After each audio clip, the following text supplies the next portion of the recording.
No próximo dia 3 de dezembro vão-se realizar as eleições para a Direção-Geral e para a Mesa da Assembleia Magna da Associação Académica de Coimbra. Hoje connosco em estúdio temos Francisco Flor, candidato à Mesa da Assembleia Magna pela lista C, Académica de Compromisso. Olá Flor, primeiramente muito obrigado por teres aceito o nosso convite. Começo então por perguntar qual foi o teu principal incentivo para a tua candidatura para a Mesa da Assembleia Magna? Antes de mais agradecer à TVAC pelo convite. Falar do meu incentivo é também falar do meu percurso na Associação Académica de Coimbra.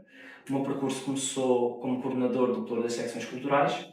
Na seguida tive a oportunidade de ser vogal da Política Cultural, que me deu uma amostra daquilo que é as secções da Casa, mas também uma abordagem de todo o seu panorama cultural. E no ano a seguir, no presente ano, sou chefe de gabinete da Associação Académica de Coimbra, que me fez perceber todas as outras dinâmicas. Falo da parte infraestrutural da casa, também do seu financiamento e, portanto, permitiu-me, em certos momentos, contactar com todas as suas estruturas, tanto as secções culturais e sociocientíficas, como também núcleos de estudantes. Assim, aquilo que fez com que eu avançasse com este projeto, sentia que precisava de um momento e de uma fase clara de algo na Associação Académica de Coimbra que ainda não estava nos moldes que necessita de estar. E, portanto, eu, como dirigente associativo, sempre marquei presença em Assembleias Magnas e acredito vivamente que uma mesa da Assembleia Magna forte, capaz, poderá mudar aquilo que tem sido o paradigma dos últimos anos. Pronto, como já mencionaste, já tens 3 anos de casa na Direção-Geral. E qual é o principal desses 3 anos que tu levas para a tua candidatura e como um possível Presidente da Mesa da Assembleia Magna? Penso que é mesmo o conhecimento da casa, de todas as suas estruturas. Eu, a par do José Machado, somos neste momento as pessoas com mais anos desta casa e, portanto, que nos últimos anos têm demonstrado algum trabalho e que têm garantido aquilo que tem sido a continuidade da mesma. E, portanto, aquilo que eu levo é o conhecimento, é a partilha de experiências, mais aprofundada nas secções culturais e sociocientíficas, mas a partilha de conhecimentos de todas as suas estruturas que me permitirão, enquanto Presidente da Mesa da Assembleia Magna, conhecer as estruturas, as suas particularidades, conhecer também aquilo que são muitos dos estudantes e das suas dificuldades e, portanto, tentar de alguma forma fazer com que esses mesmos estudantes e estruturas passem a integrar a mesa, neste caso a Assembleia Magna, sempre com a ajuda da mesa, e se nós, como a mesa da Assembleia Magna, os 15 elementos, fomentarem de alguma forma e com a minha ajuda, visto que tenho esse conhecimento perante as diversas estruturas, fomentar para que os estudantes participem, sejam ativos e que voltemos a fazer da Magna aquilo que era a década de 60, 70, com magnas extremamente participadas e que naturalmente farão com que exista uma credibilidade e uma legitimidade que se perdeu há muito tempo. Certo. E então, como é que avalias o panorama atual da Mesa da Assembleia Magna e das Assembleias Magnas e o seu papel na comunidade estudantil? Certo. A Mesa da Assembleia Magna tem 2 pontos distintos. Primeiro, o seu ponto naquilo que são comissões eleitorais e depois na parte das Assembleias Magnas em específico. Começando por falar nas Assembleias Magnas, é sabido por toda a Academia que tem vindo ao longo dos anos a haver uma decadência enorme naquilo que tem sido o número de estudantes em Assembleia Magna. Essa decadência faz não só com que as suas tomadas de decisão não sejam credíveis para aquilo que é uma academia com 25 mil estudantes, mas também faz com que essas mesmas decisões acabem por não ser conhecidas pela maioria dos estudantes. E penso que esse é o ponto focal da Associação, neste caso da Assembleia Magna. É que os estudantes não sabem o que é a Assembleia Magna. Os estudantes não entendem a importância da mesma. E, portanto, esse será o papel essencial da mesa e esse é o problema principal, a falta de adesão. Como é que nós queremos combater isso? De 2 formas muito simples. Primeiro que tudo, a aproximação às estruturas, comunicar com as mesas de plenário naquilo que é a Assembleia de órgãos deliberativos, fazê-los perceber a sua importância, mas também comunicar com as direções dos núcleos, com as direções das secções. E, portanto, nesse momento, é um momento de partida para aquilo que será o conhecimento aos estudantes. E depois aquilo que será o porta a porta. Temos 15 elementos na mesa da Assembleia Magna, temos mais 60 elementos na Direção-Geral e eu penso que todos juntos conseguimos chegar às nossas faculdades, aos nossos departamentos e garantir então que os estudantes sabem quando é que é realizada a Assembleia Magna, sabem a sua importância e sabem que naquele momento, àquela hora, deverão comparecer para dar a credibilidade à Assembleia Magna. E depois falando do outro ponto, o ponto da Assembleia Magna em relação às suas comissões eleitorais, neste momento não tem havido problemas ao longo dos últimos anos, mas aquilo que nós pretendemos é continuar a dar uma legitimidade àquilo que são todos os seus processos, não só nos núcleos, por vezes são estruturas onde costuma haver mais listas a concorrer umas contra as outras, mas também garantir que todos os processos são legítimos e que ocorrem com a maior normalidade. Certo, e um dos problemas que se fala, principalmente quando se fala da Assembleia Magna, é a sua centralização, principalmente no Polo 1. É um assunto que tem vindo a ser combatido e que tem mostrado iniciativas para ser combatido, mas de que maneira é que tu pretendes que isso realmente aconteça e que isso aconteça mais vezes? Eu sou a favor da descentralização da Assembleia Magna. Portanto, eu pretendo que a Assembleia Magna, e como deve ser, que se distribua pelos diferentes polos da Universidade de Coimbra. Sabemos perfeitamente que aquilo que tem acontecido nos últimos anos é que sempre que há uma descentralização da Assembleia Magna, por vezes não corre bem. Tivemos um exemplo durante este mandato onde nem sequer foi possível ter o quórum mínimo para realizar a mesma. Mas aquilo que eu pretendo é sim descentralizá-la. Teremos de ter as devidas precauções, sempre com o transporte assegurado, esse será um ponto essencial, mas também é facto, e aqui sou muito sincero em relação a isto, é que a Assembleia Magna não é um espaço onde é realizado. A Assembleia Magna pode ser realizada no Polo 1, no Polo 2, no Polo 3, já foi realizada aqui nos Jardins da Associação Académica de Coimbra, e portanto aquilo que é preponderante para uma Assembleia Magna não é o seu espaço. Não é esse que tem de ser a principal discussão. A principal discussão tem de ser a presença dos estudantes na mesma. E é isso que eu vou lutar até ao fim do meu mandato, se for eleito Presidente da Mesa da Assembleia Magna. Falaste agora nos transportes, mesmo para transportar os alunos, tanto para outros polos como alunos para o Polo 1. Até agora nós ainda não vimos resultados dessa medida. Porque é que achas que isso tem acontecido e o que é que pretendes fazer para que possa no futuro acontecer?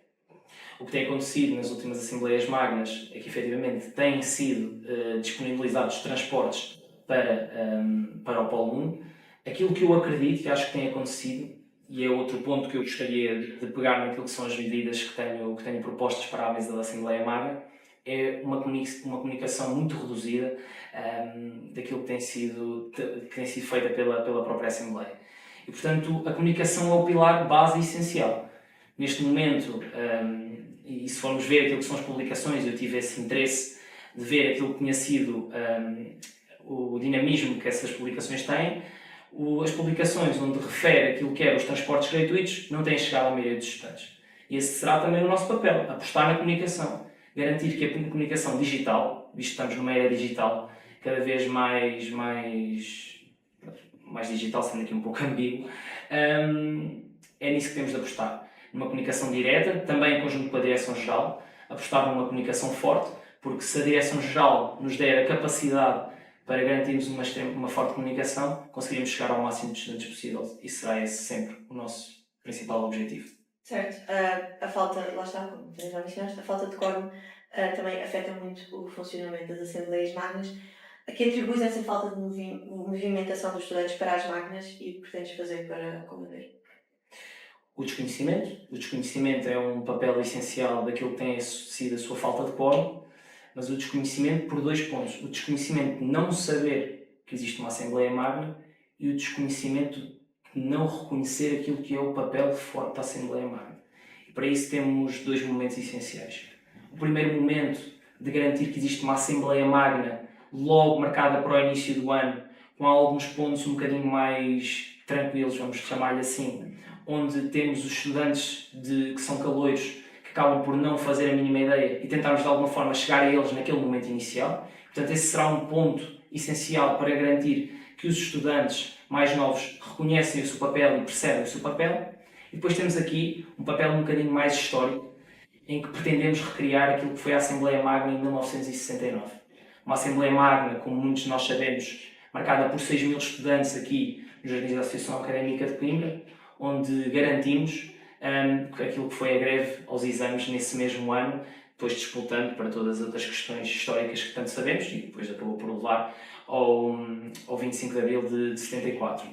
E, portanto, fazendo esse momento comemorativo, é também um momento onde nós, em conjunto com a Direção-Geral, teremos a oportunidade de fazer uma celebração grande e, com essa mesma celebração, garantir que esse conhecimento é passado aos nossos estudantes. Muitos estudantes provavelmente não sabem disto que eu acabei de falar, deste momento grande que foi da Assembleia Magna, provavelmente um dos seus grandes momentos nestes 138 anos de história da Associação Académica de Coimbra. E com este contexto histórico, com esta questão que temos planeada para esse momento, será mais uma oportunidade que temos para mostrar aos estudantes aquilo que é o seu papel e aquilo que a Assembleia Magna pode fazer e pode realizar por cada um.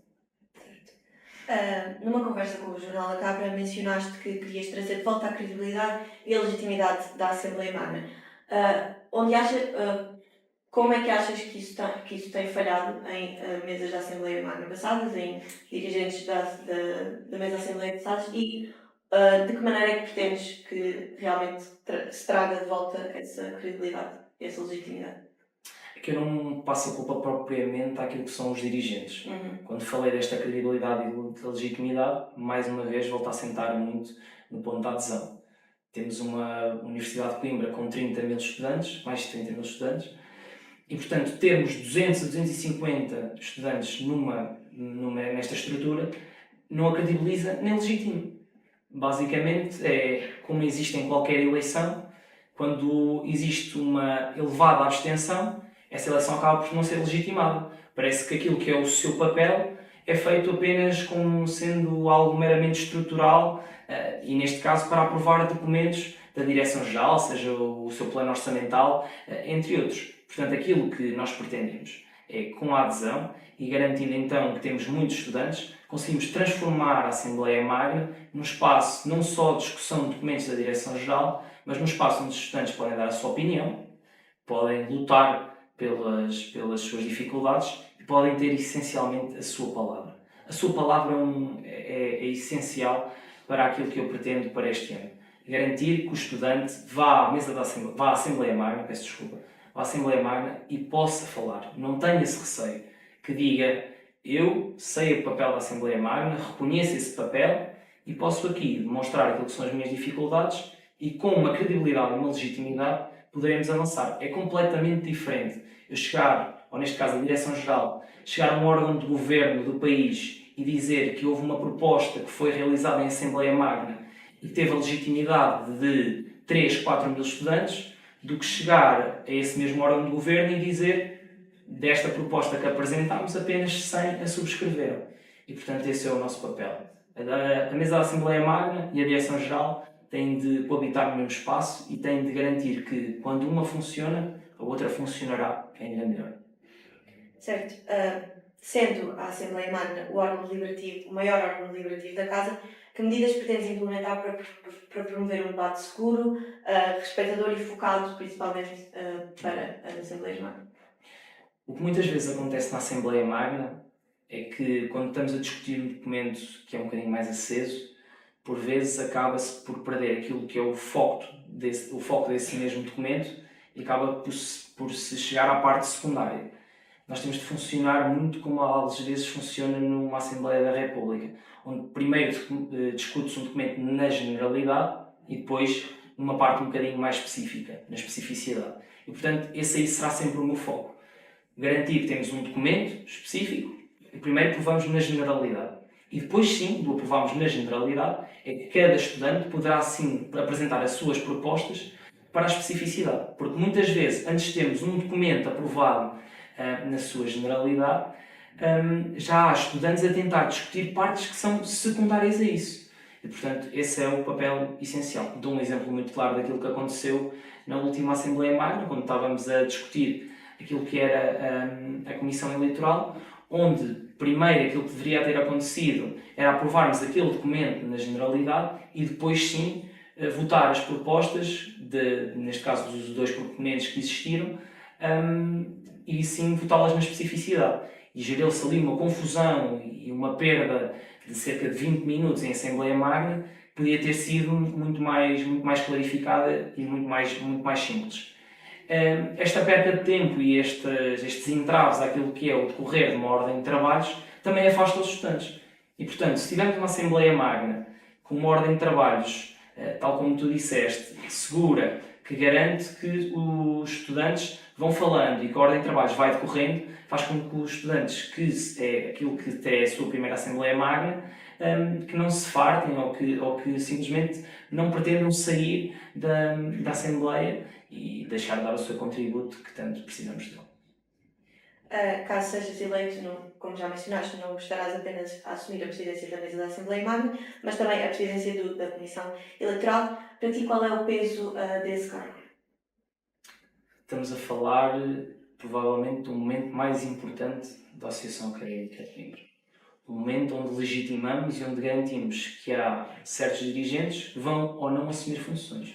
Portanto, é um momento de extrema importância. É um momento onde temos de garantir que as listas que são efetivamente mais votadas vão ter um papel essencial naquilo que é o dinamismo desses órgãos. E, portanto, o que muitas vezes acontece é que há processos nesta casa e há momentos em eleições que acabam por ser um bocadinho tristes. Sabemos bem daquilo que é a quantidade enorme de queixas que são feitas em muitas eleições e, portanto, aquilo que nós pretendemos na mesa da Assembleia Magna, eu com os meus colegas, mas também com os plenários de todas as estruturas, é garantir que essas eleições decorrem de forma exemplar, sem problemas, sem gravidade. Sempre que houver alguém que está a passar aquilo que é uma linha vermelha, que as estruturas que cheguem, avisem e façam o seu papel. Esse aqui será o meu papel essencial. Garantir que a legitimidade em processos eleitorais não é de todo colocada em causa na casa.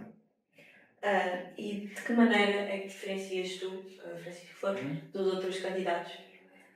Penso mesmo que o papel diferenciador é aquilo que tem sido a minha experiência nesta casa e aquilo que eu tenho feito de bom para esta casa. Sou um dirigente com 3 anos de casa, pretendo naturalmente avançar para o 4º ano e acredito vivamente que esta minha experiência com as secções, com os núcleos, com o papel político da Associação Académica de Coimbra será uma mais-valia para aquilo que tem sido também a presidência da mesa da Assembleia Magna, garantindo então que eu, como principal organizador de todo este processo, que então garante que tudo decorre da melhor forma. Ser também um papel agregador de todas as estruturas e que todas percebam aquilo que é o papel da Assembleia Magna e que percebam aquilo que tem de ser feito e que será realizado durante o próximo ano. E agora, para concluir, caso sejas eleito, qual é a primeira medida que tu queres implementar? Caso seja eleito, a primeira medida que eu quero implementar é efetivamente a questão da adesão. Ir às faculdades, isso também vai ser algo que já vai muito aqui da campanha, portanto, já será um momento onde eu farei questão de mostrar a todos os estudantes aquilo que é o papel da mesa da Assembleia Magna, porque aquilo que tem acontecido também em momentos passados é que foca-se muito as eleições para a Direção-Geral da mesa da Assembleia Magna só na Direção-Geral, e nós, enquanto lista C, como podem ver pelas nossas redes sociais, temos também tido esse momento de dar a conhecer aquilo que é a própria mesa. Portanto, indo ao encontro disto, assim que decorrer o processo eleitoral, e se eu for eleito Presidente da Mesa da Assembleia Magna, esse será o meu primeiro ponto. Chegar às faculdades, chegar aos departamentos, chegar aos cursos e mostrar então aquilo que é a Mesa da Assembleia Magna e que é a sua importância máxima, garantindo, e repito mais uma vez, que a credibilidade e a legitimidade da mesma não é colocada em causa. Muito obrigada pela tua participação. Chegamos assim ao fim de mais uma entrevista. Continua a acompanhar a TVAC em todas as plataformas digitais e em tvac.pt.